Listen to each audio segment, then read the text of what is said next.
Thanks. My name's Tim. I'm an addict. I don't think recovery is recovery unless there's curry afterwards, so I'm very glad we're doing that. My home group is Brick Lane Big Book Study, which we started on Brick Lane because there was curry afterwards. It's really important after a meeting to go for food, if you can. At least once a week to be eating with people. Sometimes a little bit of a hierarchy can develop in a meeting with the people who are sober or clean longer, the people who are newer, different groups of people. You're all eating together, getting the same curry down your bib, and it levels people. Do you know what I mean? It puts you on the same plane, and you see the humanity. People scrub up very well in meetings, and they share very well, and then you see them at dinner afterwards and you see the real person, and that's both are real but in different ways, I think. So food, I think, is very important. It also makes you realise you're not alone. There's nothing worse than leaving a meeting and going off into the dark night on your own thinking, oh, it's another week before I see another human being. That's not good. Now, I know there's some new people here, and workshops are a lot. If you're in the first couple of months, for the first 5 minutes you'll be fine, and then the rest will. If there's a lot that you don't understand, that's fine. If you knew everything when you got here, you wouldn't need to be here. And workshops are often going to cover stuff for people who are new, stuff for people who are here a bit longer. My clean date is 24th of July 1993. To save you doing the maths, I was in my early 20s when I got clean, and I'm in my mid-50s now. I asked Lewis to round up some questions to find out what people wanted to talk about. And there may be other things people want to talk about. If there are, bring them up in the break, and then we'll squeeze everything in. But I'll give you a bit of an agenda of the questions that people said. So the main purpose of the book, Alcoholics Anonymous, is how to recover. And the question is, well, what does recovered look like? What does it mean to say you're recovered? And related to that, people who've done the steps but say they're still recovering, what does that mean? Does that have any meaning? And also, this was very interesting, how does a person become unrecovered? Is it possible, having recovered, to unrecover? That's not an idle question, that's a real question. Sponsoring pitfalls that's not really a question, it's more of a topic. The whole of sponsorship is pitfalls, but we'll come to that.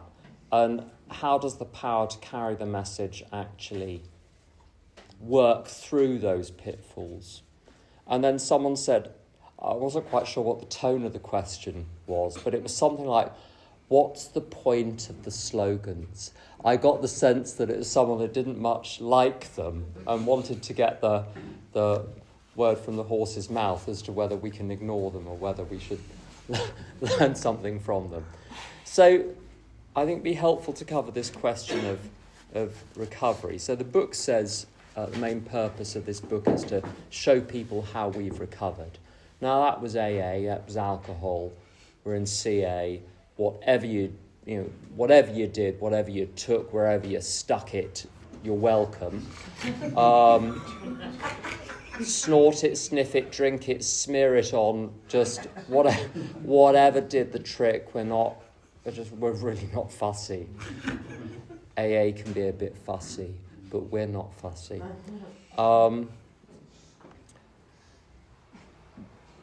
We're recovering from that. But what is that addiction?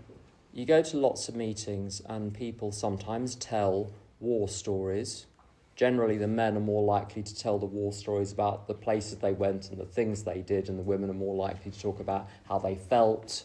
And that's just a natural division which seems to happen in meetings sometimes. And both are useful. But what really matters to me is, what is addiction in the first place?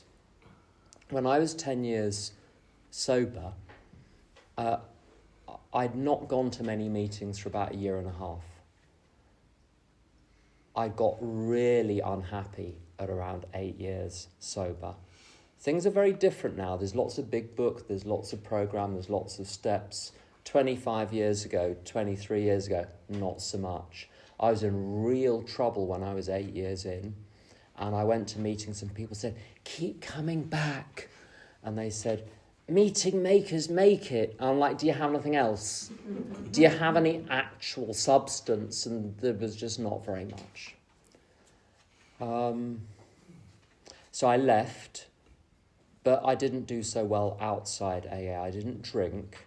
I think the thing that kept me going in that period was the fact I developed a relationship with a power greater than myself who I talked to and asked to look after me.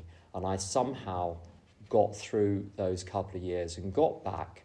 And the question which I asked myself, nothing wrong with asking questions in recovery, the question I asked myself was this: do I really need AA and Al-Anon and all of the other fellowships? Maybe I drank the way I drank, not because I'm alcoholic, but because I'm messed up. Because I went to lots of meetings around that time, and I'd been to thousands of meetings before that. I went to several meetings a day in my first year. And there's a huge amount of talk about people's childhoods and bad things that happened, and the terminology changes. In the early 90s, people talked about having had nervous breakdowns. Now it's trauma and post-traumatic stress, whatever. The terminology changes, but the facts remain. Awful lot of talk about that and the connection between that and addiction. And I thought, well, my childhood wasn't pretty. But it was over by that point, had been over a while. I was no longer in that household. I was no longer with those people. I was no longer in those awful situations which left me suicidal a lot of the time. I thought, that's dealt with. I was dealing in a civilized way with my family, with my parents. The past was by and large over. If I drank, well, how do I know that I drink alcoholically and wouldn't have just returned to being a normal drinker? If I drank the way I drank because I was messed up, now I'm not messed up, would I drink the way that I drank? Or would I be okay? As I said, there's nothing wrong with asking questions. When I'm asking a question, the question is already there. I'm admitting the question. But the question, so there's no good telling people stop asking questions, because once the question has arisen within them, it's stuck there until it's been answered. So you've got to answer it. If you don't know the answer, say, I don't know the answer, and you point them towards someone else, and eventually they'll find someone. So I had this question. Why when I drank so much, did I drink so much and do a bunch of other stuff as well? There are lots of behaviours I've had to recover from, substances, just a lot. And funnily enough, I came across some tapes of an AA speaker who's become a friend of mine, who talked a lot about the doctor's opinion. And there's a line in there which is a bit of a mouthful. I have to tell you what the line is, and then I'll tell you what it means in my language. It says, it didn't satisfy us to be told that we couldn't control our drinking just because we were maladjusted to life, were in full flight from reality, or were outright mental defectives. That's a long sentence. To break that down, the idea is this. People tell us the reason you drink so much is one of three reasons. Number one, you're unhappy. Number two, you're mad. Number two, you're thick. Pick one. And you listen to experts outside AA and addiction, and perhaps they're right, but they talk a lot about childhood, upbringing, all of the impressions, the things which affected us as having some role in producing the addiction. But these people are saying, yeah, we don't buy any of those. We don't buy the mad, the thick, or the unhappy explanation for it.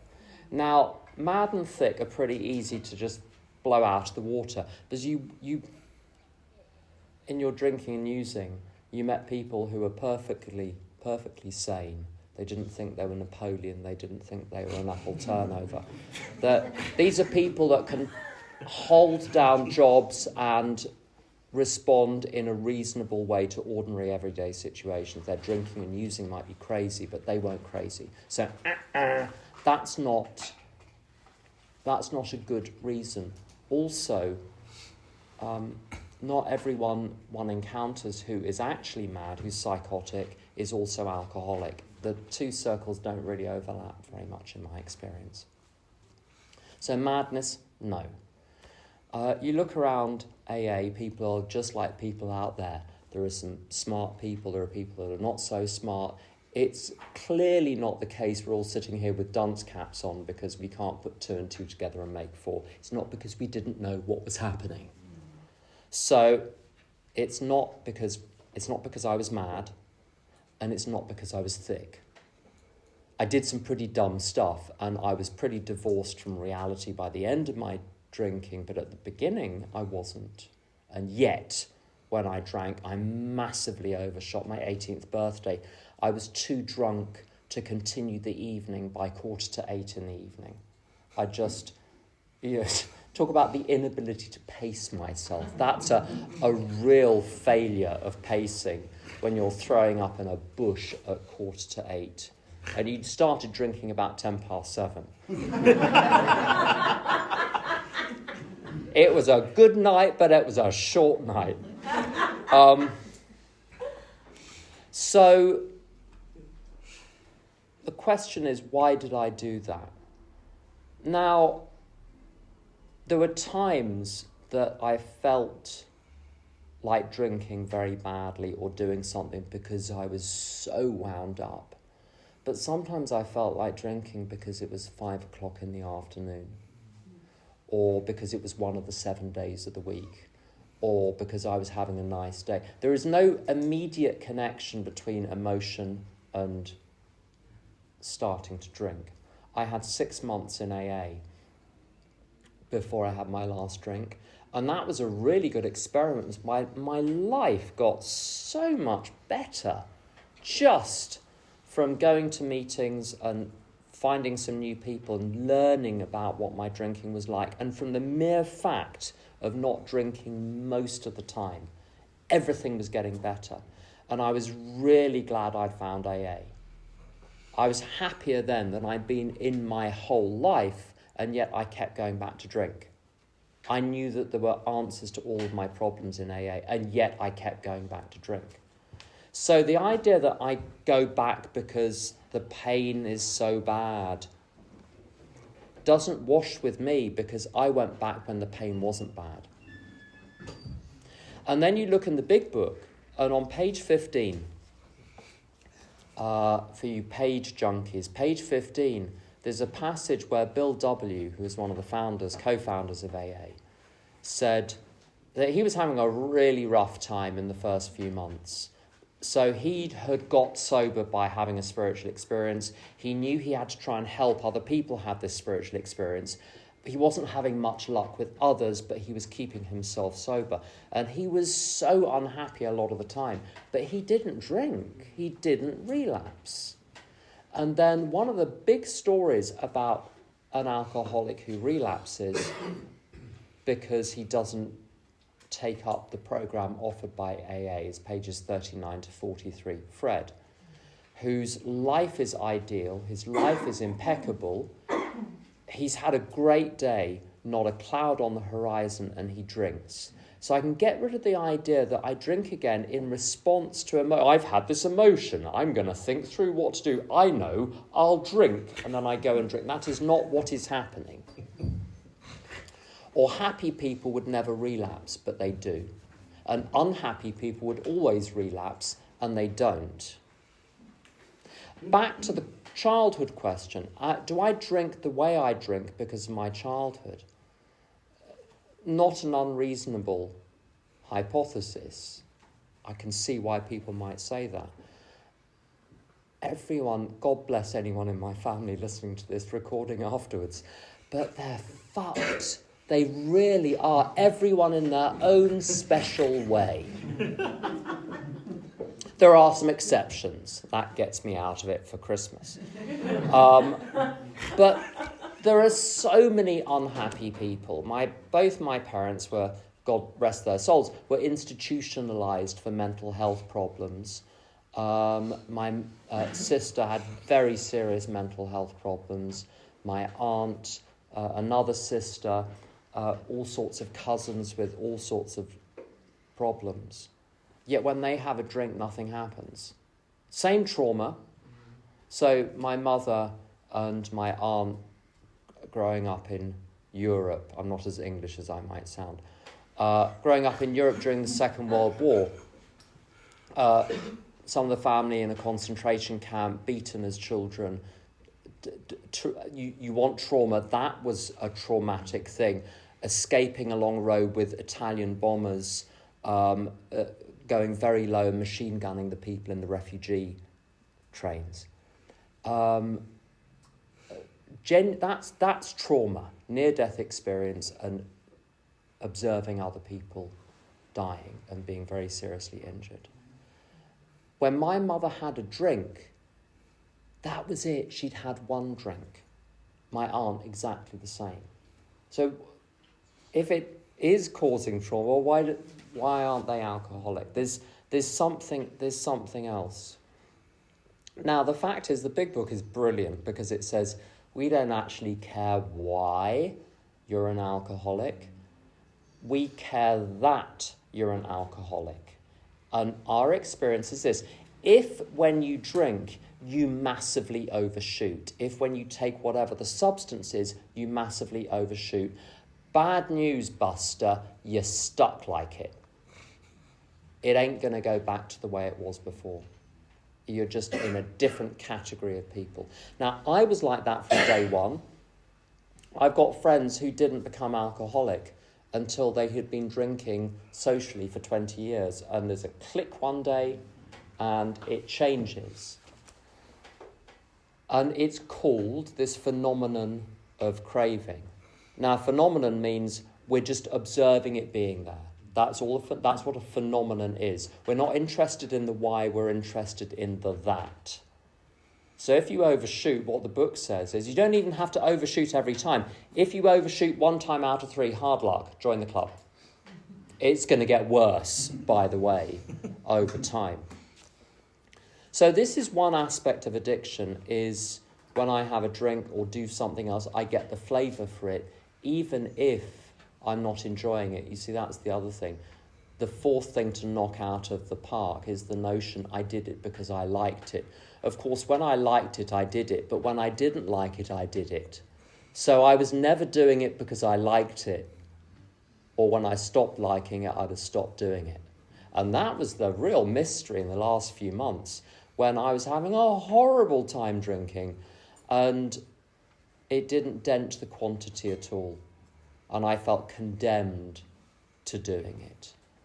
And it's like being in a comedy club and you're having a great time, then you look round and you see by the exits there are men with machine guns and you're not allowed to leave and the show isn't funny anymore.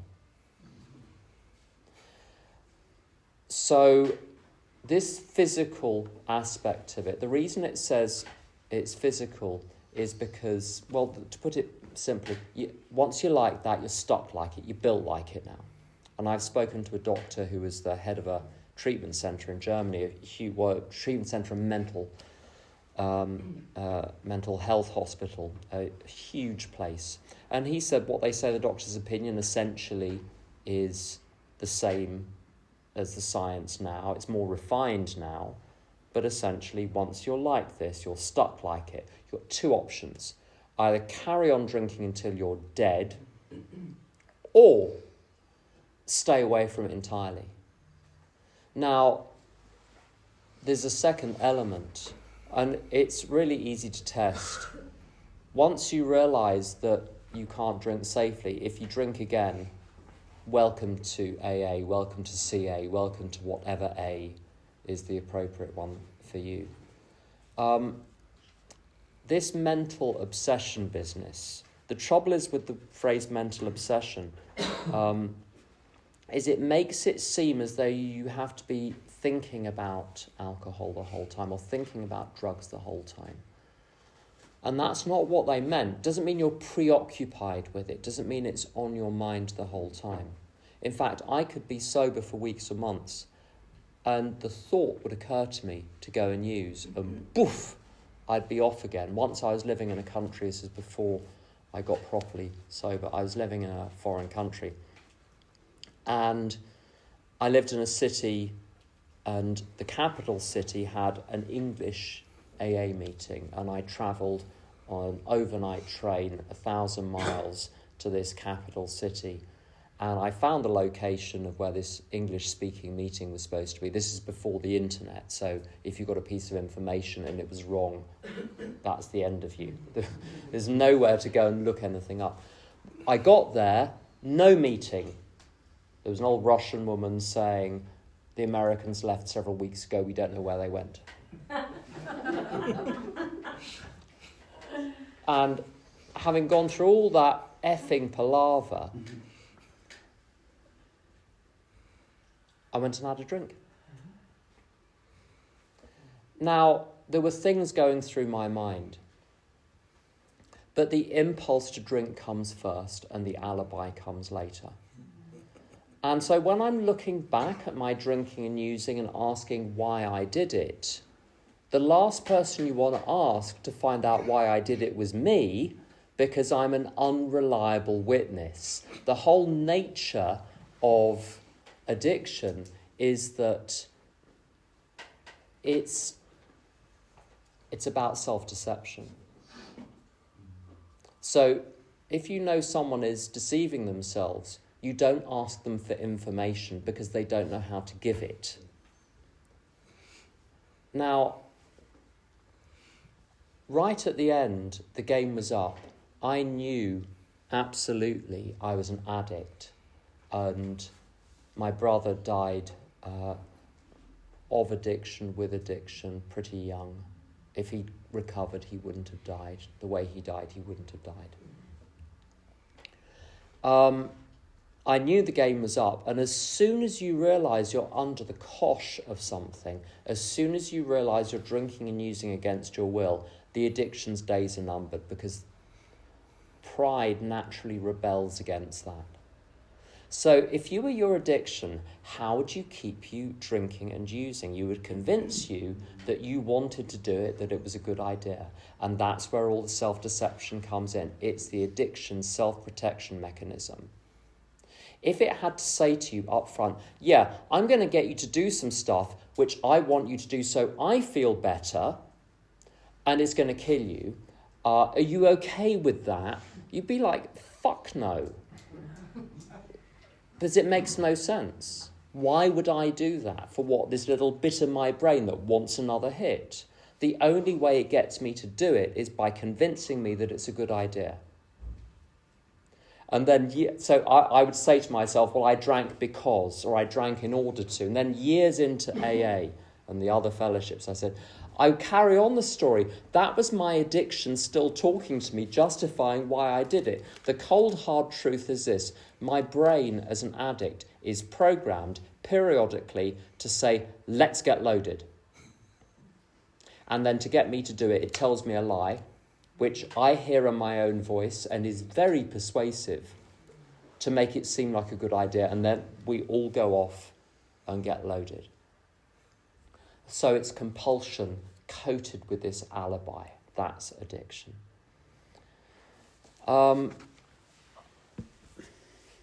So what's the solution? What does being recovered mean? Well, the first thing, my body is physically recovered, but that little bit of my brain which just wants to get high, which just wants to get out of it, which just wants to get loaded. It's like a little computer program. It's not like there's a person in there. You know, we talk about the addiction doing press-ups in the car park, but there isn't a person there. There's no thought. It's just a little mechanism in the brain. Bad news, that's always going to be there. The way a doctor once explained it to me, it's like a Formula One track which has been decommissioned, but it's got this black and yellow tape across the entrance to stop the cars going on it. But if that little thin piece of black and yellow tape is driven through, then the whole Formula One race will start up again. And I thought that was very helpful. And if you've had the misfortune to have anyone very close to you relapse, you'll see how nothing can stop it. And here's the weird thing. The longer people have been in, the harder it can be, not always, the harder it can be to come back after a slip or a relapse. I did know a woman who was 27 years sober, drank again for a couple of years, and when I last saw her, she was 27 years sober a second time. She was amazing. Bristol. But it's rare. You know when you take your shoes to be repaired, and when you get them back, they look like your shoes, but they're just wrong?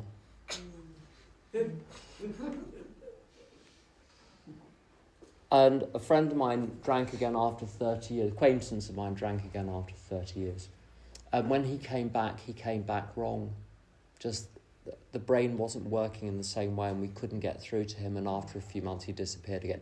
Not unusual.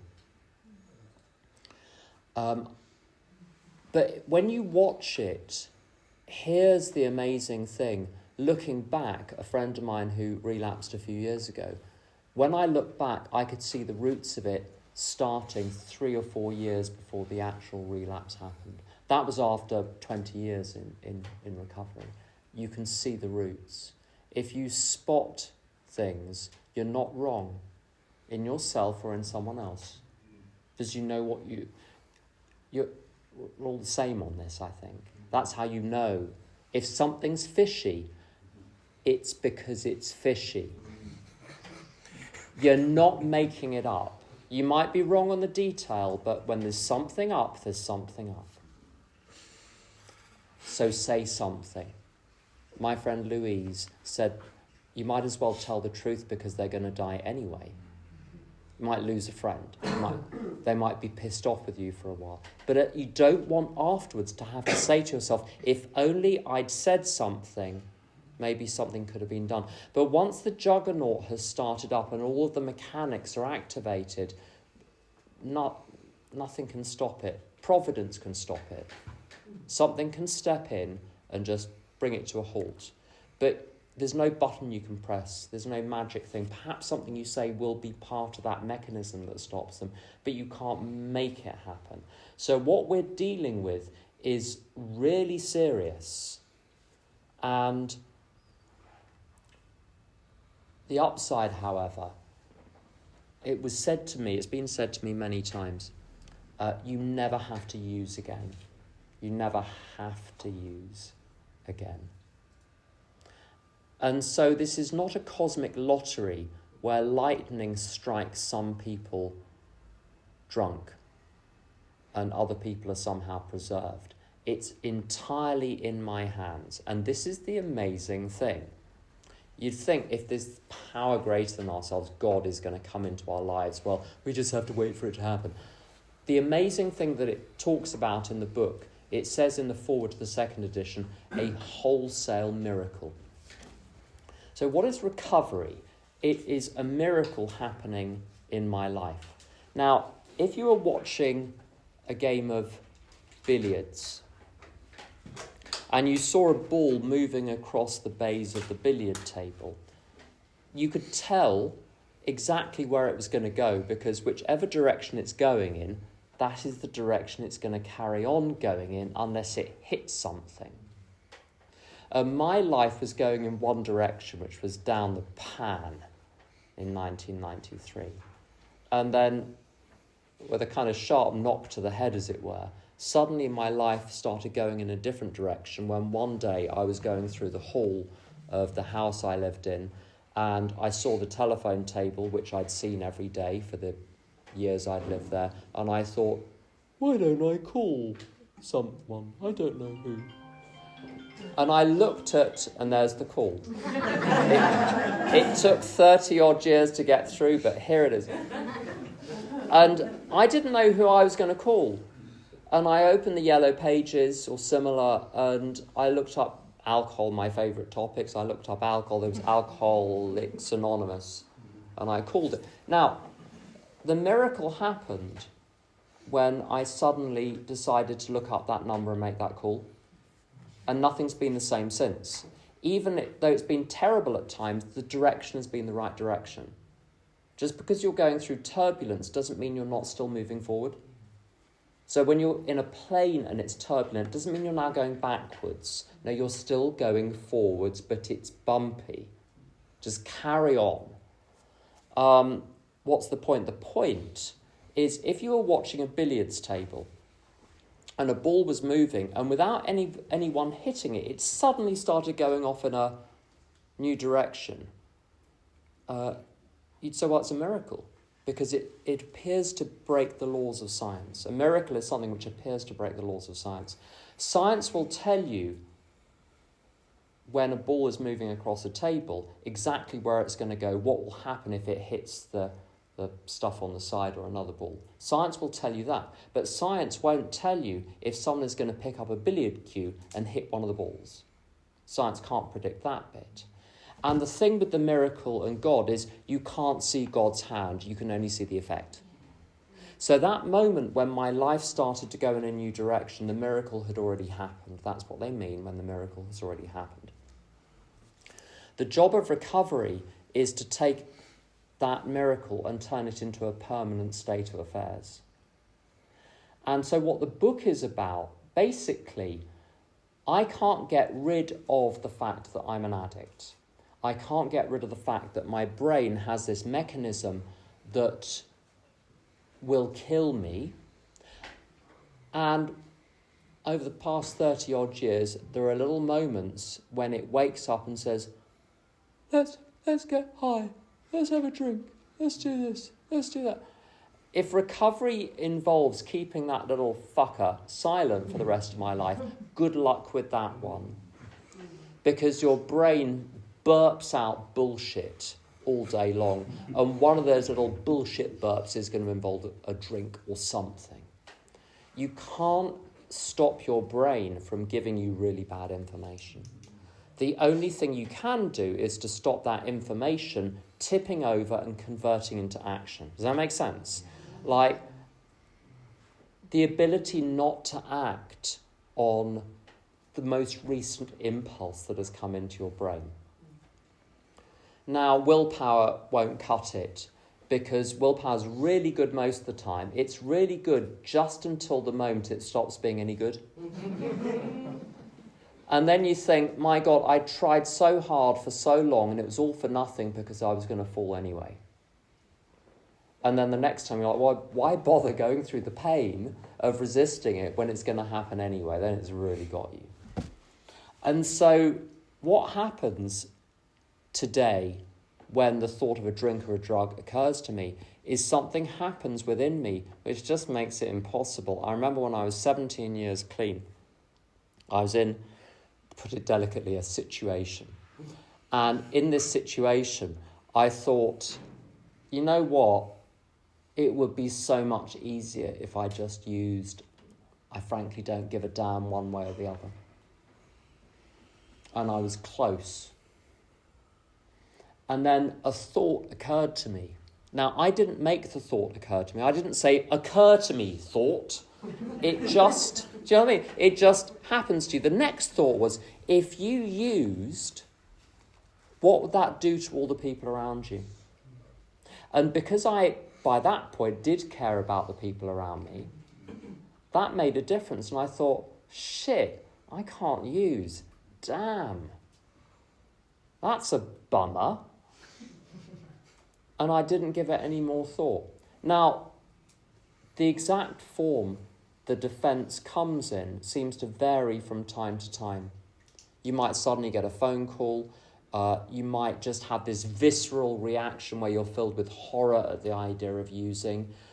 You might simply find yourself walking off in another direction thinking, this is weird because I was going to be using, but now I seem to be going to work. Well, let's just go to work then. But to cut a long story short, what happens is you discover yourself unable to use, even though you really want to. Most of the time you never think about it. But when you do, there's a bit in the book where it says that the compulsion to drink has never returned. Although when it does return, ...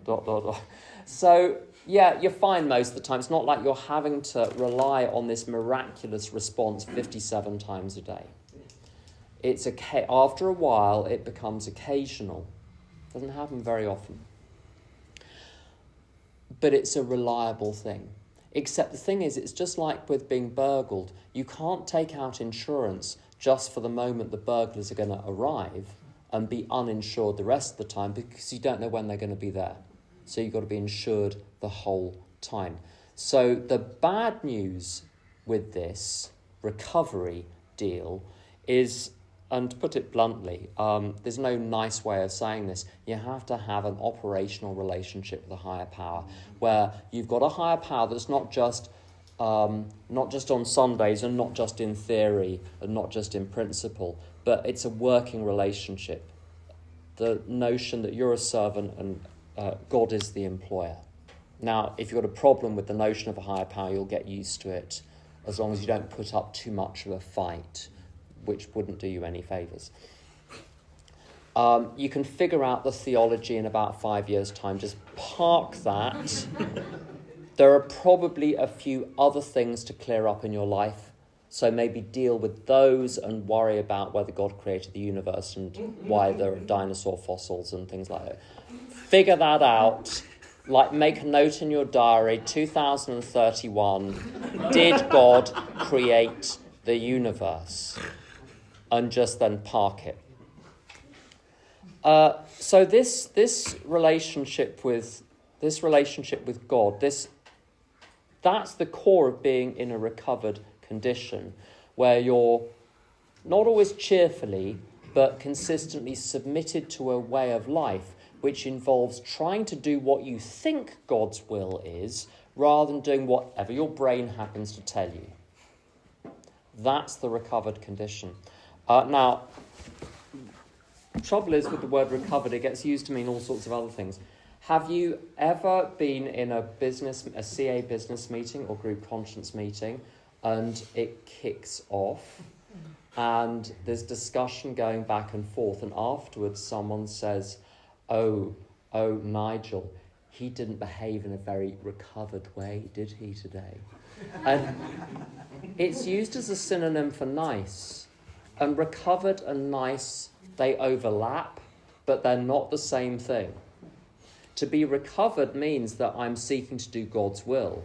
It doesn't mean I'm not still fucked. And just because you're nice doesn't mean you're trying to do God's will. If you imagine what a spiritual sickness is, so people talk about being spiritually sick, and people think that it means you're kind of psychologically messed up and you're just incompetent at living and you're neurotic and you're emotional and you're childish and all of those things, and I don't think it's those. If you imagine a lake which is fed by a river with a spring upstream, and then there's an outlet at the bottom. Now imagine that lake, the inlet at the top is blocked up with a dam, and so there's no fresh water coming in. The water in the lake might still be fine for a good few months or even years, but eventually it's going to turn bad because there's no fresh water coming in. And that's spiritual sickness. It doesn't talk about the condition you're in. It talks about the relationship you have with God. Are you connected or are you disconnected? Are you open to receiving wisdom, direction, strength, encouragement from God? Or are you fine on your own? Those are the two basic conditions. On your own, good to go, Marlborough man, don't need any help. I'm fine. Or you're seeking a relationship with God. Either there is water coming into the lake or there is not. Now, imagine a lake which has been blocked for years and they unblock the dam at the top so fresh water is going to come in. it's going to take months or years before that lake is cleared out. So you can't tell whether someone is in fit spiritual condition by whether they're well turned out and scrubbed up and are behaving nice and civilized and all of those things. You can have people who are thoroughly selfish but are very good at operating in the world and have learned how to be cooperative and diplomatic and have all of those other skills, but they only care about themselves. And there are other people who are trying to form a relationship with God, but they have a backlog of about 20 years of stuff to deal with. You're going to need to give them a minute before the fact that they're having a spiritual experience actually shows in their behaviour. So recovered means that you're currently trying. It doesn't mean you look as though you're doing well. Now, the other questions. Oh yes, so the book's main purpose is to put you in a recovered position. Well, how does it do that? What's the deal? So some people, if they're very new, you'll know some of this, but perhaps other bits you won't know. How do you know you're self-reliant rather than God-reliant? It's because you do what you think is right. Someone says, why do you do that? And you tell them why. And you've got good reasons. Now, they might be good reasons, but they're reasons which have come from self. So being self-reliant doesn't mean that you make bad decisions or you're thick or you're crazy. It just means that you're the highest court in your own land. You're the final arbiter. You're the headmaster of your own school. I had a poor old sponsee, well, more than one for whom this was the case. I'd say to him something and he'd say, agreed. And I'm like, you just put that past your approvals committee, and the approvals committee said, oh, very good. So everything I'm giving you, you're auditing to see if it's up to scratch, to see if it meets your standards. Good luck with that.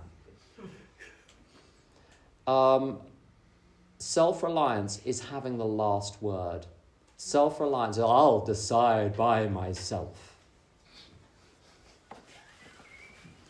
But what usually comes with that is opinions about... Does anyone in here have any opinions about that? Well, there we go.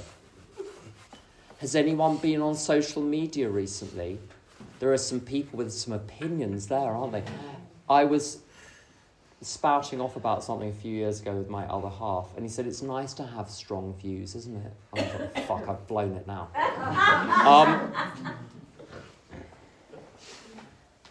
So what comes with being self-reliant is usually playing God in other people's lives, having a view. If only this were different, my life would be fine, my job would be fine, my company would be fine, my family would be fine, the country would be fine. If it wasn't for those pesky kids, then everything... It's like the baddie in Scooby-Doo. If it wasn't for those pesky kids, that is someone who is self-reliant, full of opinions, and that was me. So what does recovery do? Well, first of all, it helps me do a little worked example in the steps of, well, how's that been working out for you? Look at the results.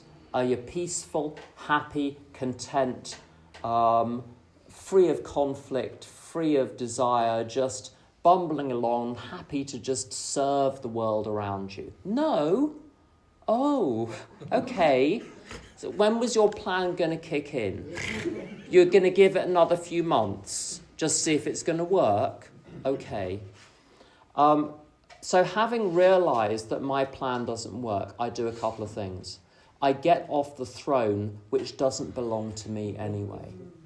Now, I've never really been on God's throne. It was only in my imagination. But whenever I'm listening to the news, whenever I'm listening to the radio, whenever I'm reading newspapers, whenever I'm in my home group criticising things, I think I'm on God's throne doing the judging.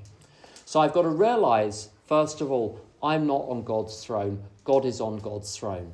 I need to drop my plans because they haven't been working and they get in the way. That's the third thing.